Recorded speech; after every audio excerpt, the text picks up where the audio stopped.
উচ্চ রক্তচাপ বা হাই প্রেশার নিয়ন্ত্রণের জন্য কোনো নির্দিষ্ট একটি ঔষধ সবার জন্য সমানভাবে কাজ করে না। রোগীর বয়স, প্রেশারের মাত্রা এবং শরীরে অন্য কোনো রোগ যেমন ডায়াবেটিস বা কিডনি সমস্যা আছে কিনা তার উপর ভিত্তি করে ডাক্তার ঔষধ নির্ধারণ করেন। বাংলাদেশে উচ্চ রক্তচাপের জন্য সাধারণত উক্ত গ্রুপের ঔষধগুলো বেশি ব্যবহৃত হয়। ১. Calcium channel blocker. এগুলো রক্তনালী শিথিল করে রক্তচাপ কমায়। জেনেরিক নাম অ্যামলোডিপিন, সিলনিডিপিন। জনপ্রিয় ব্র্যান্ড অ্যামলোট্যাব, সিলনিবেস্ট। ২. এআরবি। এগুলো রক্তনালী সংকুচিত হতে বাধা দেয়। জেনেরিক নাম লোসারটান, ওলমেসারটান, টেলমিসারটান। জনপ্রিয় ব্র্যান্ড অ্যাঞ্জিলক, ওলম্যাটেক, টেলমিপ্রেস। ৩. Beta blocker.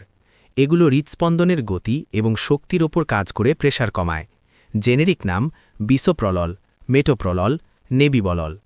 জনপ্রিয় ব্র্যান্ড বিসোপ্রো, বেটালক, নেবিকার্ড। ৪. মূত্রবর্ধক ঔষধ। শরীরের অতিরিক্ত লবণ ও পানি বের করে দিয়ে রক্তচাপ কমায়। জেনেরিক নাম হাইড্রোক্লোরোথায়াজাইড। গুরুত্বপূর্ণ পরামর্শ। ১. নিজে নিজে ঔষধ খাবেন না। উচ্চ রক্তচাপের ঔষধ একবার শুরু করলে সাধারণত দীর্ঘকাল বা সারা জীবন খেতে হয়, তাই অবশ্যই একজন কার্ডিওলজিস্ট বা মেডিসিন বিশেষজ্ঞের পরামর্শ নিন। ২. লাইফস্টাইল পরিবর্তন। শুধু ঔষধে কাজ হয় না, প্রেশার নিয়ন্ত্রণে রাখতে উক্ত নিয়মগুলো মানা জরুরি।